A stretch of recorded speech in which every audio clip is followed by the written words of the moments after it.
यहाँ संगम में सदगति है, ಇಲ್ಲಿ ಸಂಗಮ ಯುಗದಲ್ಲಿ ಸದ್ಗತಿ ಇದೆ, मन बुद्धि रूपी आत्मा की सदगति। मन बुद्धि रूपी आत्मನ ಸದ್ಗತಿ। क्या सदगति? ಏನ್ ಸದ್ಗತಿ ಇದೆ? जो गीता में बताई है। ಅದು ಗೀತೆಯಲ್ಲೂ ಸಹ ಹೇಳಿದ್ದಾರೆ।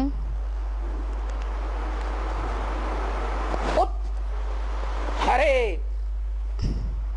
आत्मा आत्मानम, ಉದ್ಧರೇದಾತ್ಮ ಆತ್ಮಾನಂ, मन बुद्धि रूपी आत्मा ज्योति बिंदु को, मन बुद्धि रूपी आत्मा ಏನಿದೆ ಜ್ಯೋತಿರ್ಬಿಂದು ಅದನ್ನ मन बुद्धि के द्वारा ऊपर हरण करके ले जाना चाहिए। मन ಬುದ್ಧಿಯ ಮುಖಾಂತರ ಅದನ್ನ ಮೇಲೆ ಹರಣೆ ಮಾಡಿ ಕರ್ಕೊಂಡು ಹೋಗಬೇಕಾಗಿದೆ। क्या?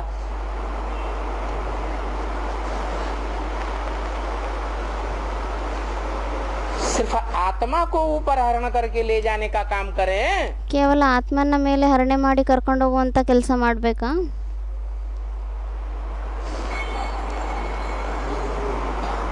कर्मेंद्रियों से कर्म करना छोड़ दें, ಕರ್ಮೇಂದ್ರಿಯಗಳಿಂದ ಕರ್ಮವನ್ನ ಮಾಡೋದು ಬಿಡ್ಬೇಕಾ? है? क्या करें? ಏನ್ ಮಾಡಬೇಕು? हाँ,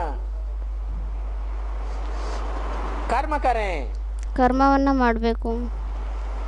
कर्मधारा का त्याग न करें। ಕರ್ಮಧಾರ ಏನಿದೆ ಅದನ್ನ ತ್ಯಾಗ ಮಾಡಬಾರ್ದು।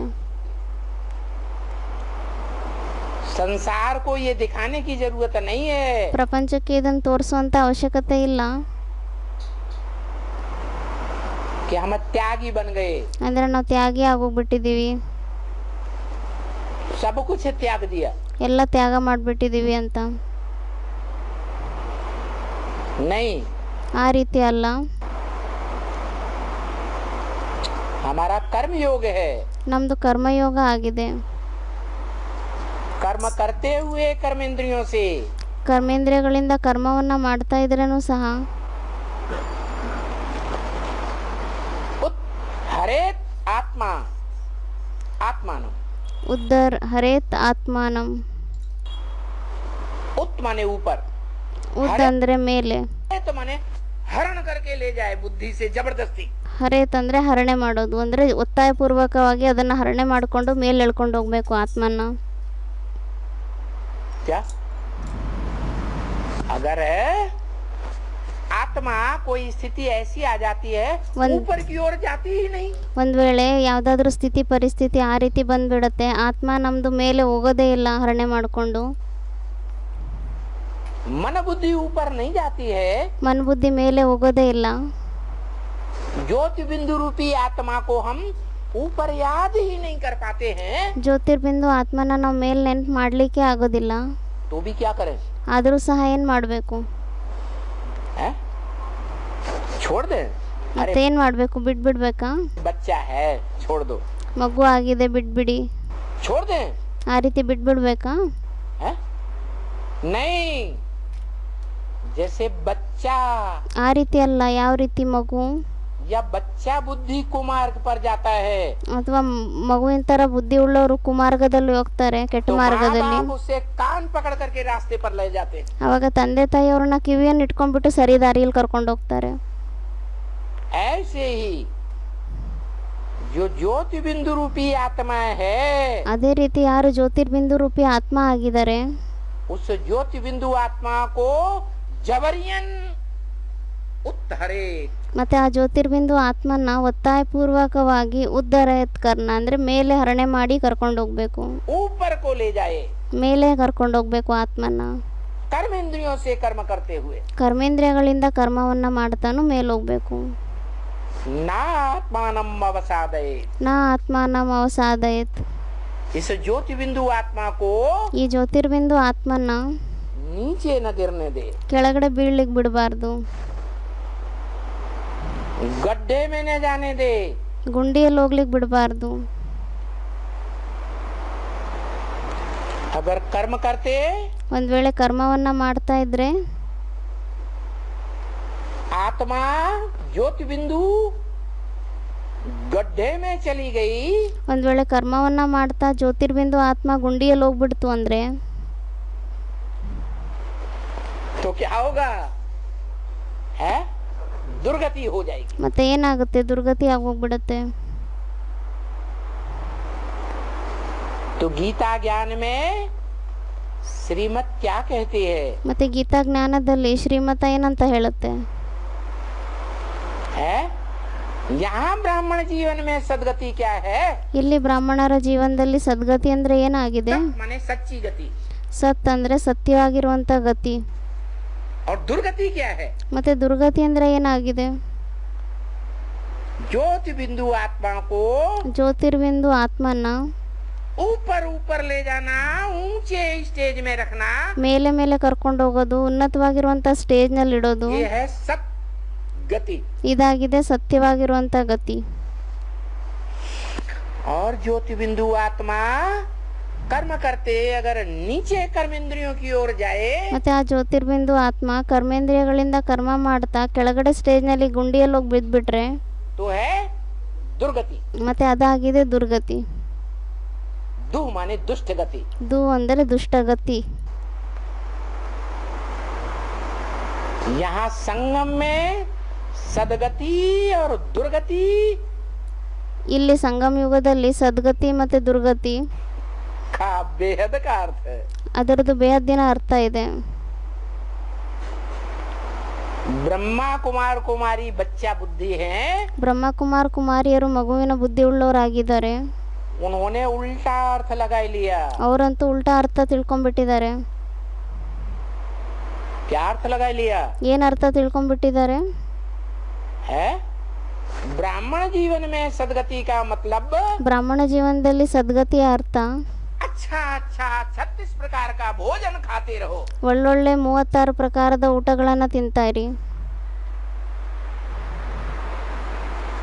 लोगों को प्रसन्न करके अच्छा अच्छा भोजन 1-2 दिन खिला करके ಬೇರೆಯವರಿಗೆ ಪ್ರಸನ್ನರನ್ನಾಗಿ ಮಾಡಿಬಿಟ್ಟು 1-2 ದಿನ ಒಳ್ಳೊಳ್ಳೆ ಭೋಜನವನ್ನೆಲ್ಲ ತಿನ್ನಿಸ್ಬಿಟ್ಟು प्रसन्न करके रवाना कर दो, ಅವ್ರನ್ನೂ ಸಹ ಕಳಿಸ್ಬಿಡಿ. खुश हो जाएंगे। ಅವಾಗ ಅವರು ಸಹ ಖುಷಿ ಪಡ್ತಾರೆ.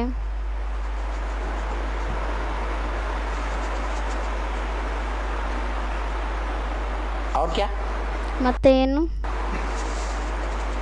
बढ़िया बढ़िया महल माड़ियों में रहो, ದೊಡ್ಡ ದೊಡ್ಡ ಒಳ್ಳೊಳ್ಳೆ ಅರಮನೆಗಳಲ್ಲಿರಿ.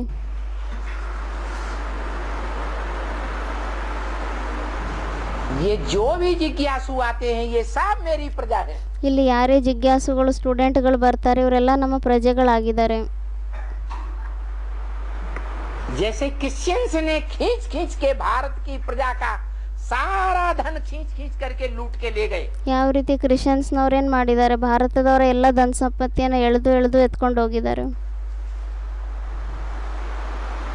या मुसलमानों की तरह आक्रमण करके सारा धन छीन लिया, ಅಥವಾ ಮುಸಲ್ಮಾನರ ಥರ ಆಕ್ರಮಣವನ್ನು ಮಾಡಿಬಿಟ್ಟು ಎಲ್ಲ ಧನ ಸಂಪತ್ತಿಯನ್ನು ಎತ್ಕೊಂಡು ಹೋಗಿದ್ದಾರೆ. ऐसे खींचते रहो, ಆ ರಥ ಎಳಿತಾ ಇರಿ, खींचते रहो, खींचते रहो। ಎಳಿತಾ ಇರಿ ಎಲ್ಲರಿಂದ. महलवानियां अटारियां बनाते रहो, ದೊಡ್ಡ ದೊಡ್ಡ ಅರಮನೆಗಳನ್ನು ಮಲ್ಟಿ ಸ್ಟೋರೇಜ್ ಬಿಲ್ಡಿಂಗ್ಗಳನ್ನು ಮಾಡ್ತಾ ಇರಿ. पर्सनल नाम से भी बनाओ, ಪರ್ಸ್ನಲ್ ಆಗಿ ಹೆಸರಿನಿಂದನೂ ತಯಾರು ಮಾಡ್ಕೊಳ್ಳಿ, हर्जा नहीं। ಆದರೂ ಪರವಾಗಿಲ್ಲ. खाओ पियो मौज उड़ाओ, ತಿನ್ನಿ ಕುಡೀರಿ, ಆರಾಮಾಗಿ ಮೋಜಲ್ಲಿರಿ. बढ़िया बढ़िया लक लके कपड़े पहनो, ಒಳ್ಳೊಳ್ಳೆ ಚೆನ್ನಾಗಿರುವಂಥ ಬಟ್ಟೆಗಳನ್ನು ಹಾಕ್ಕೊಳ್ಳಿ.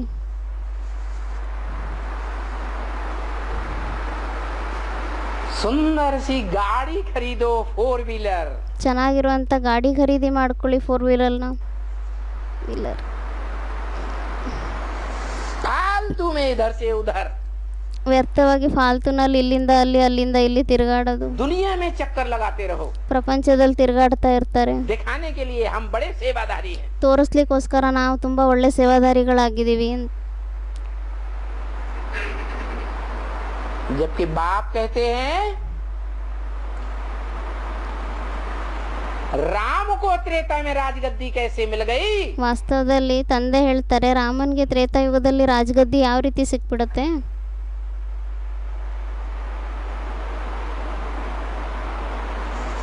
सीढ़ी के चित्र में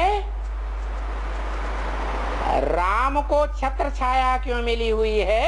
ಏಣಿಯ ಚಿತ್ರದಲ್ಲಿ ರಾಮನ್ಗೆ ಛತ್ರಛಾಯೆ ಯಾಕೆ ಸಿಕ್ಕಿದೆ? सतयुग में लक्ष्मी नारायण को छत्र छाया क्यों नहीं है? ಸತ್ಯುಗದಲ್ಲಿ ಲಕ್ಷ್ಮೀನಾರಾಯಣನ್ಗೆ ಛತ್ರಛಾಯೆ ಯಾಕಿಲ್ಲ?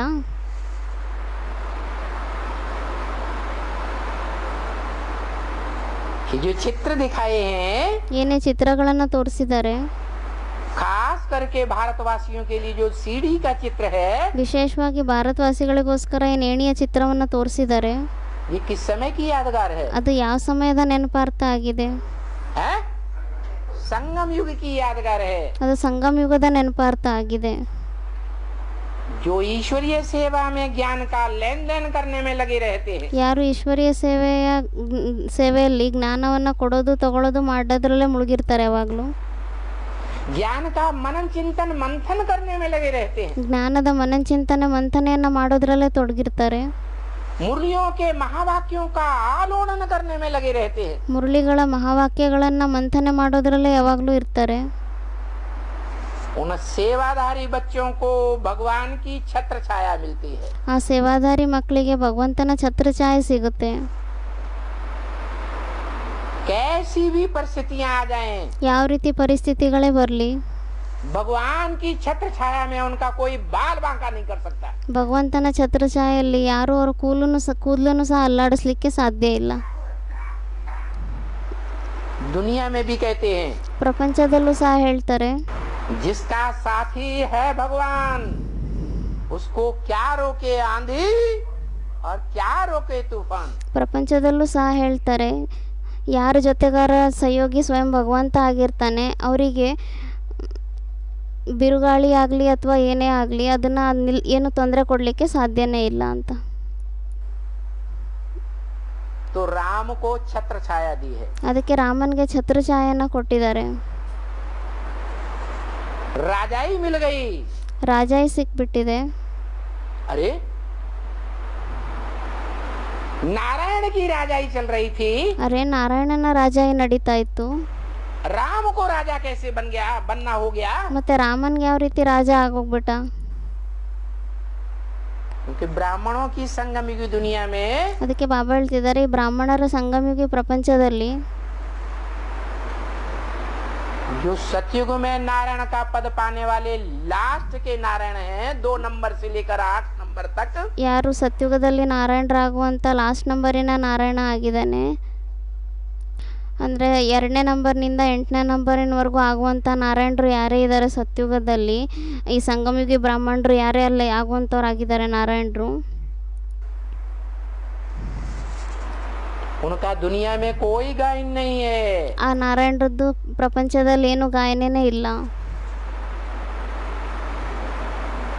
उनकी कोई पूजा नहीं होती है, ಅವ್ರದ್ದೇನು ಪೂಜೆ ಆಗೋದಿಲ್ಲ, उनके कोई मंदिर नहीं है। ಅವ್ರದ್ದೇನು ದೇವಸ್ಥಾನನೇ ಇಲ್ಲ. देखे ನೋಡಿದ್ದೀರಾ? सतयुग के अंतिम 7 नारायणों के मंदिर देखे, ಸತ್ಯುಗದ ಅಂತಿಮ 7 ನಾರಾಯಣರ ದೇವಸ್ಥಾನವನ್ನು ನೋಡಿದ್ದೀರಾ? होते ही नहीं, ಅವರಂತೂ ಇರೋದೇ ಇಲ್ಲ, कोई यादगार नहीं बनती। क्यों? ಏನು ನೆನಪಾರ್ತಾನೆ ಇರೋದಿಲ್ಲ. ಯಾಕೆ? क्यों नहीं? क्योंकि ब्रह्मा मुख से जो ईश्वरीय महावाक्य बोले गए, ಯಾಕೆಂದ್ರೆ ಬ್ರಹ್ಮ ಮುಖದಿಂದ ಏನು ಈಶ್ವರೀಯ ಮಹಾವಾಕ್ಯಗಳನ್ನು ಹೇಳಿದ್ದಾರೆ, उन महावाक्यों का मनन चिंतन मंथन नहीं किया। ಆ ಮಹಾವಾಕ್ಯಗಳ ಮನಚಿಂತನೆ ಮಂಥನೆಯನ್ನ ಮಾಡಿಲ್ಲ. सुप्रीम सोल बाप का जो रोना है, ಸುಪ್ರೀಂ ಸೋಲ್ ತಂದೆ ಏನಕ್ಕೋಸ್ಕರ ಅಳ್ತಾರೆ?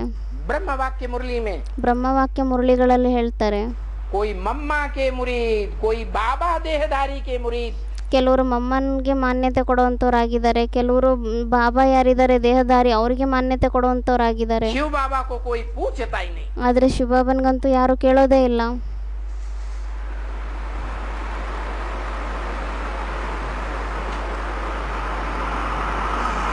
तो नहीं पूछते हैं। ಮತ್ತೆ ಯಾರು ಈ ರೀತಿ ಕೇಳೋದಿಲ್ಲ.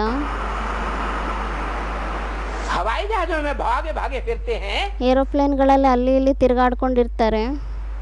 जो बोला, ಅದಕ್ಕೆ ಹೇಳಿದ್ದಾರೆ, बिना ईश्वरीय सेवा के, ಈಶ್ವರೀಯ ಸೇವೆ ಇಲ್ಲದೆ सिर्फ मान मर्तबा लेने के लिए ಕೇವಲ ಮಾನ ಸಮ್ಮಾನ ತಗೊಳ್ಳಿಕ್ಕೋಸ್ಕರ घूमना फिरना भूतों का काम है। ಅಲ್ಲಿ ಇಲ್ಲಿ ತಿರುಗಾಡೋದು ಇದು ಭೂತ ಪ್ರೇತಗಳ ಕೆಲಸ ಆಗಿದೆ. ऐसी आत्माएं यहाँ भी भूतों की तरह ಈ ರೀತಿ ಆತ್ಮಗಳು ಇಲ್ಲೂ ಸಹ ಭೂತ ಪ್ರೇತಗಳ ತರ फालतू घूमना फिरना करती रहती हैं। ಫಾಲ್ತು ಅಲ್ಲಿ ಇಲ್ಲಿ ತಿರುಗಾಡೋದೆಲ್ಲ ಮಾಡ್ತಾ ಇರ್ತಾರೆ. यज्ञ का धन व्यर्थ करती रहती है। ಯಜ್ಞದ ಧನ ಸಂಪತ್ತಿಯನ್ನ ವೇಸ್ಟ್ ಮಾಡ್ತಾ ಇರ್ತಾರೆ. है? और भविष्य में भी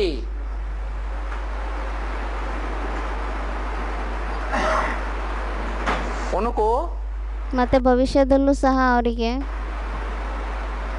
सुख तो मिलेगा, ಸುಖ ಅಂತೂ ಸಿಗುತ್ತೆ,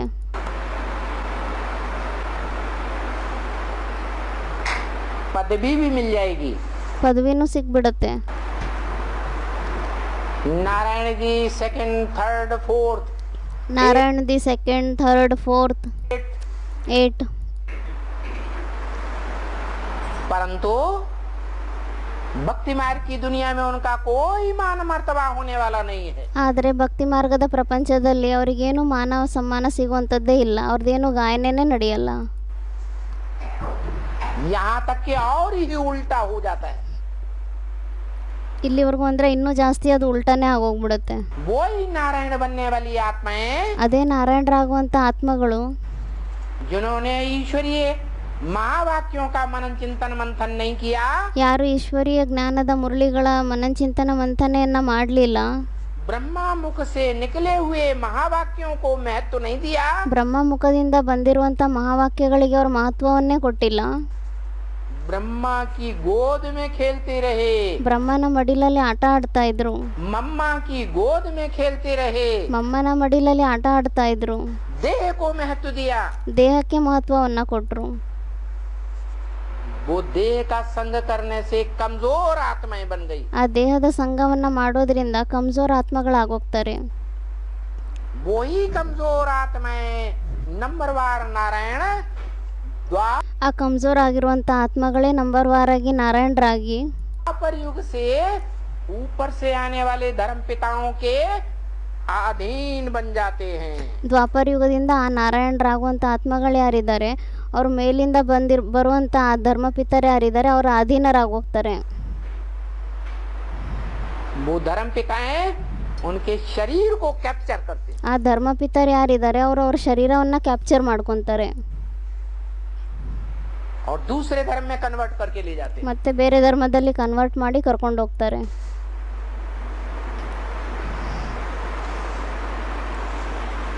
न यहाँ सुख ಅಂದ್ರೆ ಅವರಿಗೆ ಇಲ್ಲೂ ಸುಖ ಇಲ್ಲ, असली मिला, ನಿಜವಾದ ಸುಖ ಅವ್ರಿಗೆ ಇಲ್ಲೂ ಸಿಗಲ್ಲ. जो संगम युग में असली सुख लेना था, ಯಾವ ಸುಖ ಸಂಗಮ ಯುಗದಲ್ಲಿ ತಗೋಬೇಕಾಗಿತ್ತು ನಿಜವಾದ ಸುಖ ಅಂತ, बुद्धि की सदगति, ಬುದ್ಧಿಯ ಸದ್ಗತಿಯನ್ನ, मन बुद्धि की सदगति नहीं ले सके, ಆ ಮನಬುದ್ಧಿಯ ಸದ್ಗತಿಯನ್ನ ತಗೊಳ್ಳಿಕ್ಕಾಗ್ಲಿಲ್ಲ. और वहां भी सदगति नहीं होती है, ಮತ್ತೆ ಅಲ್ಲೂ ಸಹ ಸದ್ಗತಿ ಆಗೋದಿಲ್ಲ, दुर्गति ही समझो। ದುರ್ಗತಿ ಅಂತಾನೆ ತಿಳ್ಕೊಳ್ಳಿ.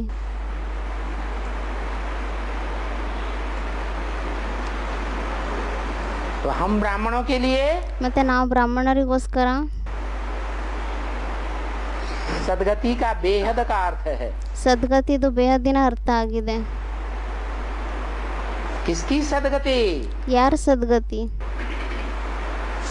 शरीर के सुख की सदगति चाहिए, ಶರೀರದ ಸುಖದ ಸದ್ಗತಿ ಬೇಕಾಗಿದೆನಾ संगम में, ಸಂಗಮ ಯುಗದಲ್ಲಿ, या मन बुद्धि रूपी आत्मा की सदगति? ಅಥವಾ ಮನ್ಬುದ್ಧಿ ರೂಪಿ ಆತ್ಮನ ಸದ್ಗತಿ ಬೇಕಾಗಿದೆನಾ? सत माने ऊपर, ಸತ್ ಅಂದರೆ ಮೇಲೆ, क्या सदगति? ಸದ್ಗತಿ. दो माने नीचे, ದು ಅಂದರೆ ಕೆಳಗಡೆ, दुष्ट गति, ದುಷ್ಟಗತಿ, राक्षसी गति। ರಾಕ್ಷಸಿ ಗತಿ. राक्षसों का सुख मिलेगा ರಾಕ್ಷಸರ ಸುಖ ಸಿಗುತ್ತೆ, दूसरे धर्म में कन्वर्ट होने के बाद। ಬೇರೆ ಧರ್ಮದಲ್ಲಿ ಕನ್ವರ್ಟ್ ಆದ ನಂತರ ಸಿಗುತ್ತೆ. ये राक्षसी सुख है कर्मेंद्रियों का। ಇದು ಕರ್ಮೇಂದ್ರಿಯಗಳ ಸುಖ ಏನಿದೆ ಇದು ರಾಕ್ಷಸಿ ಸುಖ ಆಗಿದೆ. कामेंद्रियों का सुख, ಕಾಮೇಂದ್ರಿಯಗಳ ಸುಖ ಆಗಿದೆ. देवताओं का सुख नहीं है। ಇದು ದೇವತೆಗಳ ಸುಖ ಆಗಿಲ್ಲ. इस राक्षसी सुख में ಈ ರಾಕ್ಷಸಿ ಸುಖದಲ್ಲಿ खुद भी गिरते हैं ಸ್ವಯಂ ಸಹ ಬೀಳ್ತಾರೆ और अपनी सारी फॉलोअर प्रजा को भी नीचे गिराते। ಮತ್ತೆ ತಮ್ಮ ಎಲ್ಲ ಫಾಲೋವರ್ಸ್ಗಳು ಯಾರೇ ಇದ್ದಾರೆ ಪ್ರಜೆಗಳು ಅವ್ರನ್ನೂ ಸಹ ಕೆಳಗಡೆ ಬೀಳಿಸ್ತಾರೆ.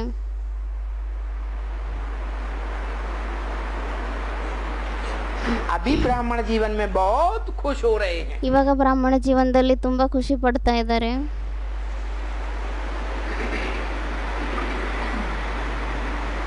कि हमारे बहुत फॉलोअर्स हो गए। ಅಂದ್ರೆ ಇವಾಗ ನಮಗೆ ತುಂಬಾ ಫಾಲೋವರ್ಸ್ಗಳಾಗೋಗ್ಬಿಟ್ಟಿದ್ದಾರೆ.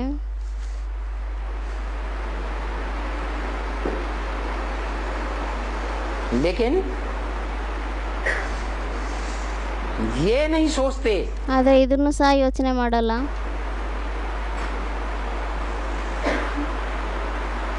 कि शेर का बच्चा एक बनाना ज्यादा श्रेष्ठ ಅಂದ್ರೆ ಹುಲಿ ತರ ಮಗು ಒಂದು ಹುಲಿಯನ್ನ ತಯಾರು ಮಾಡೋದು ಒಳ್ಳೇದಾ या गधेड़ों के ढेर बच्चे बनाना ज्यादा श्रेष्ठ ಅಥವಾ ಕತ್ತೆಗಳ ತರ ತುಂಬಾ ಜಾಸ್ತಿ ಮಕ್ಕಳನ್ನ ಜನ್ಮ ಕೊಡೋದು ಒಳ್ಳೇದಾ? है? शेर बनना है, शेर बनाना है। ಹುಲಿ ಆಗಬೇಕಾಗಿದೆ ಮತ್ತೆ ಬೇರೆಯವರನ್ನು ಹುಲಿಯನ್ನಾಗಿ ಮಾಡಬೇಕಾಗಿದೆ.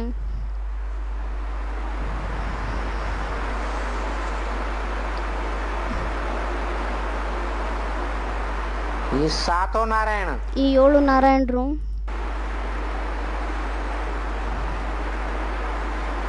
गिरती कला के जो नारायण हैं ಈ ಕೆಳಗಡೆ ಬೀಳುವಂತ ನಾರಾಯಣರು ಯಾರೇ ಇದ್ದಾರೆ वो सब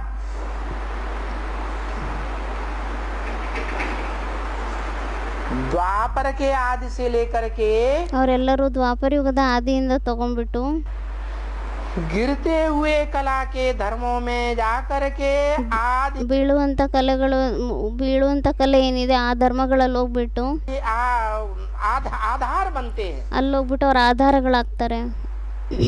ऊपर से आने वाले धर्म पिताओं के ಮೇಲಿಂದ ಬರುವಂತ ಧರ್ಮ ಪಿತರು ಯಾರೇ ಇದ್ದಾರೆ ಅವರಿಗೆ ಅವ್ರ ಆಧಾರ ಆಗ್ತಾರೆ और उन धर्मों में कन्वर्ट हो जाते ಮತ್ತೆ ಆ ಧರ್ಮಗಳಲ್ಲಿ ಅವ್ರು ಕನ್ವರ್ಟ್ ಆಗೋಗ್ತಾರೆ. उनकी सारी प्रजा उन धर्मों में कन्वर्ट हो जाती ಅವ್ರ ಎಲ್ಲ ಪ್ರಜೆಗಳು ಆ ಧರ್ಮಗಳಲ್ಲಿ ಕನ್ವರ್ಟ್ ಆಗೋಗ್ತಾರೆ. हाँ ये जरूर है ಹಾ ಇದಂತೂ ಅವಶ್ಯವಾಗಿದೆ. कि सतयुग की पहली पीढ़ी का जो नारायण है ಸತ್ಯುಗದಲ್ಲಿ ಮೊದಲನೇ ನಂಬರಿನ ನಾರಾಯಣ ಯಾರಿದ್ದಾನೆ वो फिर भी बबर शेर है। ಆದರೆ ಆದರೂ ಸಹ ಅವ್ರು ಬಬ್ಬರ್ ಶೇರ್ ಆಗಿದ್ದಾರೆ ಅಂದರೆ ಟೈಗರ್ ಆಗಿದ್ದಾರೆ. बाकी बाद में आने वाले ಅಂದರೆ ಆಮೇಲೆ ಬರುವಂಥವ್ರು ಯಾರೇ ಇದ್ದಾರೆ वो जंगल के नंबरवार कमजोर ಅವರು ಕಾಡಿನಲ್ಲಿ ಇರುವಂಥ ನಂಬರ್ ವಾರ್ ಕಮ್ಜೋರ್ ಆಗಿರುವಂಥ जानवर हैं। ಕಮ್ಜೋರ್ ಆಗಿರುವಂಥ ಪ್ರಾಣಿಗಳಾಗಿದ್ದಾರೆ. कोई हाथी हैं, ಕೆಲವರು ಆನೆ ಆಗಿದ್ದಾರೆ, कोई घोड़े हैं, ಕೆಲವರು ಕುದುರೆ ಆಗಿದ್ದಾರೆ, कोई खच्चर हैं, ಕೆಲವರು ಕತ್ತೆ ಆಗಿದ್ದಾರೆ, कोई गधे हैं। ಕೆಲವರು ಹೆಣ್ಕತ್ತೆ ಆಗಿದ್ದಾರೆ. जो लास्ट नारायण है ಯಾರು ಲಾಸ್ಟ್ ನಾರಾಯಣರಾಗಿದ್ದಾರೆ कोई भी पुरुषार्थ नहीं करता, ಯಾರು ಪುರುಷಾರ್ಥವನ್ನ ಮಾಡೋದಿಲ್ಲ सिवाय हवाई जहाजों में उड़ने के, घूमने के, फिरने के। ಕೇವಲ ಹವಾಯಿ ಫ್ಲೈಟಲ್ಲಿ ಏರೋಪ್ಲೇನಲ್ಲಿ ಅಲ್ಲಿ ಇಲ್ಲಿ ಓಡಾಡೋದು ತಿರುಗಾಡೋದು ಮಾಡೋದು ಬಿಟ್ಟು ಬೇರೆ ಇನ್ನೇನು ಮಾಡಲ್ಲ. उस समय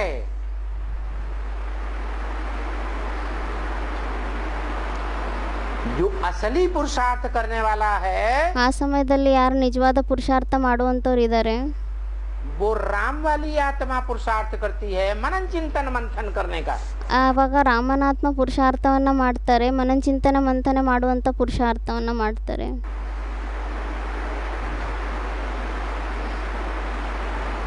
तो ईश्वरीय नियम के अनुसार ಮತ್ತೆ ಈಶ್ವರೀಯ ನಿಯಮದ ಅನುಸಾರವಾಗಿ जो मस्ती मारता है हवाई जहाजों में उड़ने की, ಯಾರು ತುಂಬ ಮಸ್ತಿ ಮಾಡ್ತಾರೆ, ಏರೋಪ್ಲೇನ್ಗಳಲ್ಲಿ ತಿರುಗೋದೆಲ್ಲ ಮಾಡ್ತಾರೆ, और ढेर की ढेर किताबें छपा करके ಮತ್ತು ತುಂಬ ಜಾಸ್ತಿ ಬುಕ್ಗಳನ್ನೆಲ್ಲ ಮುದ್ರಣೆಯನ್ನು ಮಾಡ್ತಾರೆ,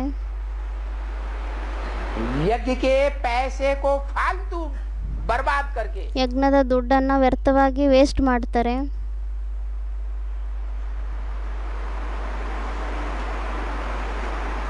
और ब्राह्मण समाज में और दुनिया में मान मर्तबा लेता है कि बड़ा विद्वान है, ಮತ್ತು ಬ್ರಾಹ್ಮಣರ ಪರಿವಾರದಲ್ಲಿ ಮತ್ತು ಹೊರಗಡೆ ಪ್ರಪಂಚದಲ್ಲೂ ಸಹ ತುಂಬ ಮಾನ ಸಮ್ಮಾನ ತಗೊತಾರೆ, ನಾನು ತುಂಬ ದೊಡ್ಡ ವಿದ್ವಾನನಾಗಿದ್ದೀನಿ ಅಂತ.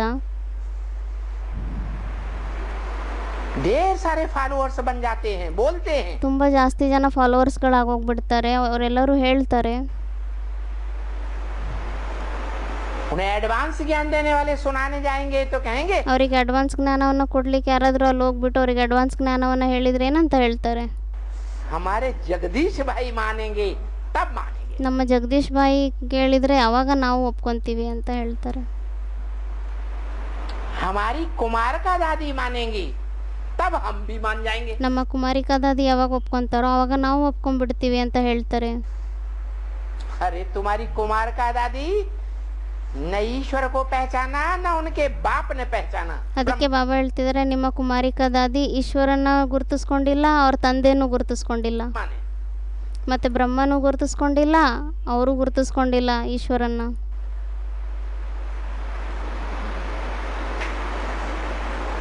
न पहचानने के कारण ಗುರುತಿಸ್ಕೊಂಡೇ ಇಲ್ಲ, ಅದಕ್ಕೋಸ್ಕರ जो ईश्वर का सच्चा रास्ता है ಈಶ್ವರನ ಸತ್ಯವಾದ ದಾರಿ ಏನಿದೆ उसमें दीवार बन करके सामने खड़ी हो गई, ಅದರಲ್ಲಿ ಗೋಡೆ ಆಗ್ಬಿಟ್ಟು ಎದುರುಗಡೆ ನಿಂತ್ಕೊಂಡ್ಬಿಡ್ತಾರೆ. उसी दीवार की पूजा आज मुसलमानों में होती है मस्जिद में, ಅದೇ ಗೋಡೆಯ ಪೂಜೆ ಇವಾಗ ಮುಸಲ್ಮಾನರಲ್ಲಿ ಮಸ್ಜಿದ್ನಲ್ಲಿ ಆಗುತ್ತೆ.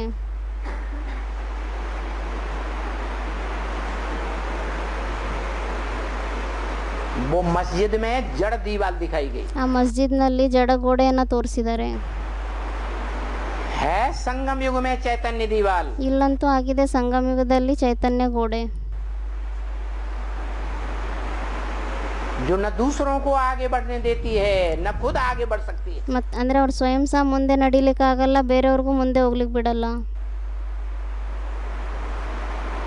भले व्यर्थ का अहंकार दिखा सकते हैं, ಬಲೆ ವ್ಯರ್ಥವಾಗಿ ಅಹಂಕಾರವನ್ನು ತೋರಿಸ್ಬೋದಾಗಿದೆ, बड़े बड़े पोस्टर छपाएंगे, ದೊಡ್ಡ ದೊಡ್ಡ ಪೋಸ್ಟರ್ಗಳನ್ನು ಮುದ್ರಣೆ ಮಾಡಿಸ್ತಾರೆ,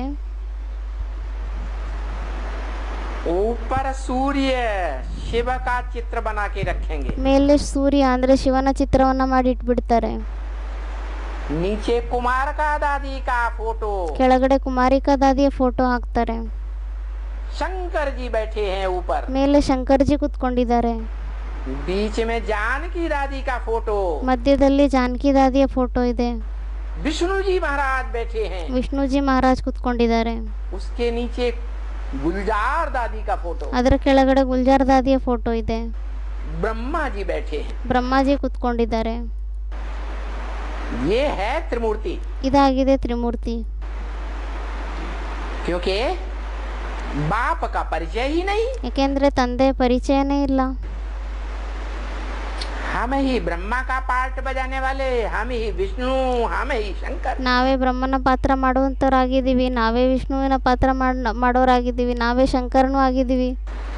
शंकर कोई अलग से नहीं होता, ಶಂಕರ ಏನು ಸಪ್ರೇಟಾಗಿ ಯಾರೂ ಇರೋದಿಲ್ಲ, विष्णु कोई अलग से नहीं होता, ವಿಷ್ಣುನು ಸಹ ಏನು ಸಪ್ರೇಟಾಗಿ ಯಾರೂ ಇರಲ್ಲ.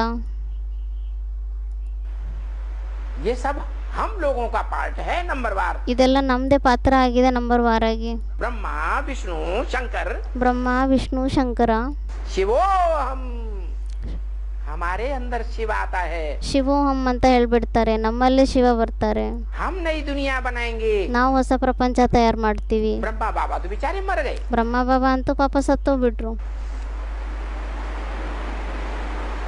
तो ऐसा ऐसा अहंकार पाल करके जो चलते हैं, ಮತ್ತೆ ಈ ರೀತಿ ಅಹಂಕಾರವನ್ನು ಪಾಲನೆ ಮಾಡ್ಕೊಂಡು ಯಾರು ನಡೀತಾರೆ वो यहाँ मान मर्तबा तो ले लेते हैं, ಅವರು ಇಲ್ಲಿ ಮಾನ ಸಮ್ಮಾನ ಅಂತ ತಗೊಂಡ್ಬಿಡ್ತಾರೆ.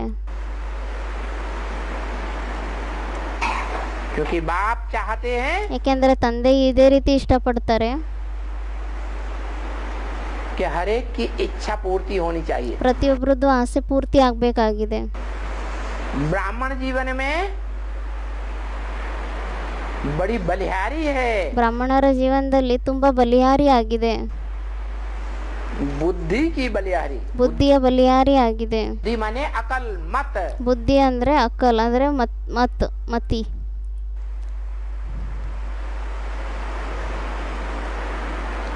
श्रेष्ठ मत, ಶ್ರೇಷ್ಠ ಮತ. कोई श्रेष्ठ मत पर चल पड़ते हैं, ಕೆಲವರು ಶ್ರೇಷ್ಠ ಮತದಂತೆ ನಡಿಲಿಕ್ಕೆ ಆರಂಭ ಮಾಡ್ತಾರೆ. कोई श्रेष्ठ मत पर नहीं चल पाते, ಕೆಲವರು ಶ್ರೇಷ್ಠ ಮತದಂತೆ ನಡಿಲಿಕ್ಕೆ ಆಗೋದಿಲ್ಲ. देहधारियों में फंस मरते हैं। ದೇಹದಾರಿಗಳಲ್ಲಿ ಸಿಕ್ಕಾಕೊಂಡ್ಬಿಡ್ತಾರೆ. दी दादी दादा, ಈ ದೀದಿಯವರು, ದಾದಿಯವರು, ದಾದಾ ಅವರು बस भगवान मान लिया। ಸಾಕು, ಇವ್ರನ್ನೇ ಭಗವಂತ ಅಂತ ತಿಳ್ಕೊಂಡ್ಬಿಡ್ತಾರೆ. यही हमारी सदगति करने वाले। ಇವರೇ ನಮ್ಮ ಸದ್ಗತಿ ಮಾಡುವಂತವ್ರಾಗಿದ್ದಾರೆ. तो जब ऐसी दुनिया की शूटिंग होती है, ಮತ್ತೆ ಯಾವಾಗ ಈ ರೀತಿ ಪ್ರಪಂಚದ ಶೂಟಿಂಗ್ ಆಗುತ್ತೆ, उसमें पंडा बाप, ಅದರಲ್ಲಿ ಪಂಡ ತಂದೆ, जो गुप्त पांडवों का बाप है, ಯಾರು ಗುಪ್ತ ಪಾಂಡವರ ತಂದೆ ಆಗಿದ್ದಾರೆ, वो अति गुप्त पार्ट बजाता है। ಅವರು ತುಂಬಾ ಗುಪ್ತವಾಗಿರೋ ಪಾತ್ರವನ್ನ ಮಾಡ್ತಾರೆ. पांडव भी गुप्त पार्ट बजाते हैं। ಪಾಂಡವರು ಸಹ ಗುಪ್ತವಾಗಿರೋ ಪಾತ್ರವನ್ನೇ ಮಾಡ್ತಾರೆ. उनका पद मान मर्तबा, ಅವರ ಪದವಿ, ಮಾನ, ಸಮ್ಮಾನ, ಮರ್ತಬ सब कुछ गुप्त रखने का प्रयास करते हैं। ಎಲ್ಲ ಗುಪ್ತವಾಗಿ ಇಡ್ಲಿಕ್ಕೋಸ್ಕರ ಪ್ರಯತ್ನ ಮಾಡ್ತಾರೆ. है तो नंबर बार, ಆಗದಂತೂ ನಂಬರ್ ವಾರಾಗ ಆಗಿದ್ದಾರೆ. इनकी बुद्धि में ज्ञान ज्यादा है, ಯಾರ ಬುದ್ಧಿಯಲ್ಲಿ ಜ್ಞಾನ ಜಾಸ್ತಿ ಇದೆ, तो बाप समान पुरुषार्थ करते हैं गुप्त रहने का। ಮತ್ತೆ ಅವರು ತಂದೆ ಸಮಾನ ಪುರುಷಾರ್ಥ ಮಾಡ್ತಾರೆ ಗುಪ್ತ ಇರ್ಲಿಕ್ಕೋಸ್ಕರ. बुद्धि में कम है ಬುದ್ಧಿಯಲ್ಲಿ ಕಡಿಮೆ ಇದ್ರೆ तो दूसरों को दिखा दिखा करके करते हैं यज्ञ। ಮತ್ತೆ ಬೇರೆಯವರಿಗೆ ತೋರಿಸಿ ತೋರಿಸಿ ಮಾಡ್ತಾರೆ ಯಜ್ಞದಲ್ಲಿ ಸೇವೆಯನ್ನ. जबकि बाप कहते हैं, ಯಾವಾಗ ವಾಸ್ತವದಲ್ಲಿ ತಂದೆ ಹೇಳ್ತಾರೆ, ब्रह्म वाक्य है, ಬ್ರಹ್ಮವಾಕ್ಯಗಳಲ್ಲಿ एक हाथ देने वाला, ಒಂದು ಹಾತು ಕೊಡುವಂಥದ್ದು, देने वाला और दूसरा हाथ लेने वाला। तीसरे को अगर पता चल गया तो उसकी ताकत, दान की ताकत ही कम हो जाती है। ಅದಕ್ಕೆ ಬಾಬಾ ಹೇಳ್ತಿದ್ದಾರೆ, ಒಂದು ಕೈ ಕೊಡೋದು ಒಂದು ಕೈ ತಗೊಳೋದು ಅಷ್ಟೇ ಗೊತ್ತಾಗಬೇಕು, ಮೂರನೇವರೆಗೆ ಗೊತ್ತಾಗಲೇಬಾರ್ದು. ಒಂದು ವೇಳೆ ಗೊತ್ತಾಗ್ಬಿಡ್ತು ಅಂದರೆ ನಾವೇನೇ ದಾನವನ್ನು ಕೊಡ್ತಾ ಇದ್ದೀವಿ ಅದರ ಪ್ರಾಪ್ತಿ ಕಡಿಮೆ ಆಗೋಗ್ಬಿಡುತ್ತೆ, फिर क्या होता है, ಅದರ ಶಕ್ತಿ ಕಡಿಮೆ ಆಗೋಗ್ಬಿಡುತ್ತೆ ದಾನದ್ದು. ಆವಾಗ ಮತ್ತೇನಾಗುತ್ತೆ, एक से दूसरे को, दूसरे से तीसरे को, तीसरे से चौथे को पता चलता जाता है। ಮತ್ತು ಅದರಿಂದ ಏನಾಗುತ್ತೆ, ಒಬ್ಬರಿಂದ ಇಬ್ಬರಿಗೆ, ಇಬ್ಬರಿಂದ ಮೂವರಿಗೆ, ಮೂರರಿಂದ ನಾಲ್ಕು ಜನಕ್ಕೆ, ನಾಲ್ಕರಿಂದ 5 ಜನಕ್ಕೆ, ಈ ಥರ ಎಲ್ಲರಿಗೂ ಗೊತ್ತಾಗ್ತಾನೆ ಹೋಗ್ಬಿಡುತ್ತೆ.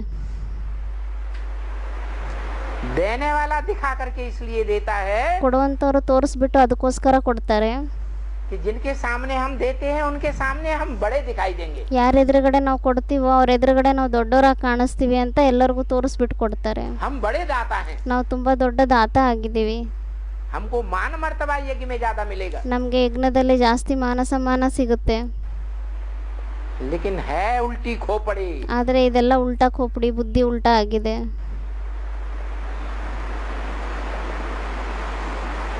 ये गुह्यात गुह्यतरम ज्ञानम, ಇದು ಗುಹ್ಯಾತ್ ಗುಹ್ಯತರಂ ಜ್ಞಾನಂ ಆಗಿದೆ.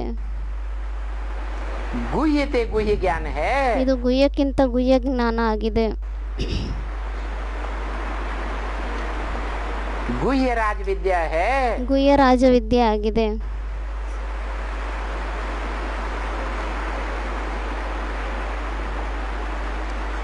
इस ज्ञान को